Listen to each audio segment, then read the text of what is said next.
That's not a Model X or an R1S, and it comes in and around like the $50,000 range. So yes, this one is pretty much fully loaded, though it is still a awesome, I think, SUV. You have all this space back here, and you have a lot of capability, decent and strong amounts of range. And let's go take a quick tour around the exterior of the EV9 GT line before we go take this thing on a drive, and hopefully I can experience all the goodies of this car. So outside here we have this nice shade of what's called ocean blue metallic.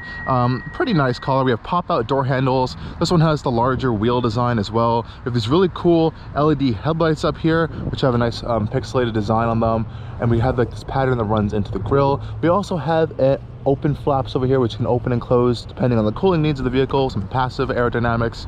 And again, really cool, funky design. Our charge port is located right here on the right-hand side. And we have a pretty nice rear end, I think, as well. We're at a charger right now. We were just DC fast charging. But let's go head out on a drive now with the EV9.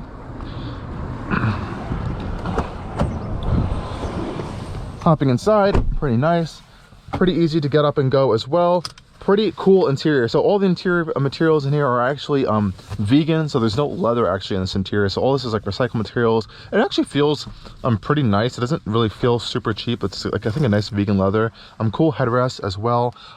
Now powering up the EV9 is a little bit of an interesting experience. You do have to press this button down here to the lower right hand side, and your shifter is on this weird stalk over here. I'm not the biggest fan of this. I think this could have been better implemented, but popping to drive is pretty easy. We have 360-degree view cameras all around us, where we can kind of do this fun 360 view around us as well. Check that out, really cool. Pretty good cameras on the EV9 as well, so I'm pretty impressed with all of that. Other one weird thing here, we have heated, cooled, and ergo motion massaging seats for the driver. Everyone else in the vehicle gets heated and cooled seats except for that third row. We're in drive now. You can hear some EV sounds going on around us. We have our active sound, and let's head out. Steering is really, really nice, actually. I honestly, this sounds crazy, but one of the things that this steering reminds me of is the Mercedes GLS that I was driving a month or two ago, and that's all in a good thing. It's just really soft, but it has this directness to it, and it doesn't feel... I drove a Kia Telluride last year, and honestly, I so disliked how that thing drove. I just didn't understand why people praised it so much, but this is smooth. It feels just perfect. I think they really nailed the steering on this car. It's not meant to be sporty or direct or anything. It's meant to be a cruiser. So how do you drive the Kia EV9? And honestly, this is what I really want to make this whole video about, is just how do you drive this vehicle. Hyundai and Kia EVs have so many interesting and unique features that I don't often see in other EV products, especially that Bolt over there. And that really has to especially do with the regenerative capabilities here. So right now, if you see these paddle shifters here, I'm in coasting. So I'm on level 0 regen, which means I'm just coasting along here, which is pretty nice. I can just coast along, not use any battery. This is a great way to drive, I think, on a highway in some situations, or if you really just want to be as efficient as possible. That's what you want to do. Now with the paddle shifters here, you can start increasing levels of regen. So now I'm on level 1. You're going to start feeling that pull back a little bit.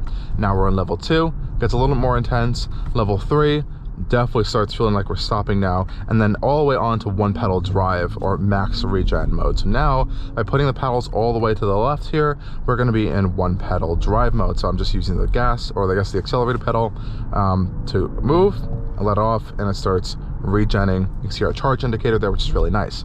Now I'm going to put it back to 0, for example, right? The fun thing you could do is, regardless whatever of the mode it's in, obviously not in one pedal drive mode, if you hold the left paddle, you can come to a full stop. Check this out. I didn't touch the brake at all, and we just come to a full stop, and it will fully stop the vehicle if you do put it into that, I'll just let it keep going. It will actually say stop on the dashboard there, which is a really cool touch. So really fun regenerative capabilities here on the EV9. It's really fun to play with around, and you also have an auto mode as well, which I always forget how to access sometimes, but you can also put it into an automatic mode as well. So I love playing around with that regenerative braking capability on the EV9, and it's good because you're just gaining electricity right back into your battery pack. And I love the amount of information Kia does give you on the infotainment screen about what's happening with your battery system. It's an EV. I want to see all this information. I don't understand why electric manufacturers and even legacy manufacturers that are making EVs these days don't include all this fun information, because that's the whole point of EVs, is to see all this information, to learn about it, and to get more well-versed in it. So let's pop it into sport mode now. We have almost 400 horsepower in the EV9. So we have almost 400 horsepower in this EV9 and over 500 pound-feet of torque. So it definitely gets up and goes, and there is a GT version coming too. So let's see how we can get up acceleration here. Oh! And we're at 60, and we lost a little bit of traction there on the front tires, it felt like, with traction control on. So you can definitely feel the torque on the EV9. It's definitely intense. And again, you can pop on our regen levels, go all the way back down to a safer speed. We have some construction, it looks like, going on over here. And this is a great place to kind of test out another fantastic feature about the EV9. You know, at the end of the day, this is a family vehicle. Obviously, you have all this space in here. You're going to be wanting to hauling your kids around, cargo space around. You can throw some adults all the way in the back as well. And especially on road trips, this thing's honestly pretty efficient, and it has one of the best highway driving assistance systems, I think, on the market right now. So what we have here is obviously adaptive cruise control. We have those really fantastic cameras that pop up when you put your indicators on. You have loads and loads and loads and loads of safety systems here. And this Hyundai and Kia's Highway Driving Assistant HDA is now in its 2.0 level, and in this particular new level here, it is incredibly good. It's almost on the levels of something like a Super Cruise or Blue Cruise, and honestly, I think it's a little bit better in some scenarios. So I can just pop it on like this. So right now, it actually will not go into full Highway Driving Assistant mode, just because we're not on a highway that's multi-lane. We're only on a 2-lane little highway here. So the second we go onto a multi-lane highway, it will pop on HDA, and you'll see that indicator up there as well, which is a nice touch. But right now, we're just in the regular Smart Cruise Control Assistant here, which is also a fantastic feature. And over bumps, I think it soaks things up pretty well. I really don't feel any harsh motions coming into the cabin.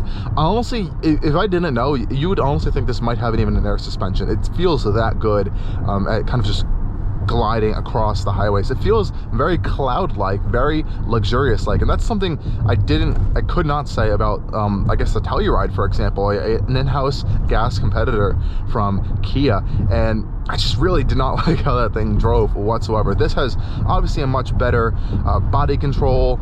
Still, there's a lot of roll and body roll in here. It's a softer sprung vehicle, even though it has that lower center of gravity battery pack. That's going to help you to have a little bit more of a planted feeling going around corners. You still feel that roll coming in here, as it is a very tall, almost 6,000 pound SUV at the end of the day. So now we're out here on the open highway. I'm going to turn on HDA, and it's on. So HDA will say it up there as well as in your digital cluster. And what Highway Driving Assist really does, it's using all of its radar sensors, ultrasonic sensors, cameras, and everything to give you that full highway driving assistant. It turns on the steering assistant. You have the little bit steering wheel that pops up there. It's going to, in green, let you know that it's essentially steering for itself. It follows the curves, it knows all the vehicles around you, and you can adjust your speed very easily with this button on the left hand side. It'll pop up on both screens. And one of my favorite things is that like a Tesla, I guess, autopilot or full self-driving beta, whatever, it shows all the vehicles around you. It knows there's vehicles all around you, and it's demonstrating that in the infotainment system with all these little boxes moving around the vehicle. Now, I'm pretty sure there is not any sort of eye tracking information on the EV9, which is why I guess you legally cannot really take your hands off the wheel at all times. EV9's pretty good on the highway. It's pretty efficient. It has fun regenerative capabilities, but how is it around town like right here right now? So I think this is where the EV9's also pretty efficient. This is also where I think EVs themselves are really good. I think EVs are even better sometimes even in city conditions than on highway conditions, because on highway conditions EVs tend to sometimes not do as good just because of the range. Yes, it can be good if they're coasting sometimes, but on the highways, that you still have to use that motor, and that's going to be kind of reducing range a little bit. Around town, on the other hand, you have a lot more abilities to just coast around because you're traveling at lower speeds, you're in and out of traffic, and this is where I think the Regen even becomes even more fun on the EV9. Pop it back into sport mode. You do have that customizable My Drive mode as well. I actually tend to drive it around in Eco the most. I think that's going to get you some of the best efficiency you can get. The throttle pedal is a little bit, or its accelerated pedal is a little bit squishy in eco mode, but you are going to get good efficiency. In sport mode here, definitely kicks things up to gear, and there is a boost mode, I believe, kind of built into the system that will bump up the power and torque just a little bit for a short period of time. So that's fun. But this is not, you know, meant to be a sporting SUV. It's a family hauler. It's comfortable. It's quiet. It has loads of luxury and cargo and utility features. And at the end of the day, it's meant to be that. Though it does pack that power. If you do want to have a little bit of a punch, you can kick it off the line, and it can do that. Oh, still has a nice punch to it. And that sound that Kia has implemented in here sounds pretty cool. We'll pop it back into eco mode on the highway here. Yeah, it's just been a really good, smooth, easy EV to drive around. Very smooth EV powertrain. One of the best, I have to say right now. Fantastic charging. You can charge really quick if you find a capable charging station. And I have to say, this EV9 is almost, I would say, a benchmark in terms of just what it is in the market. There really is no competition for the EV9 right now directly. So it's definitely a step up from something like a Model Y if you want more space, especially with a third row.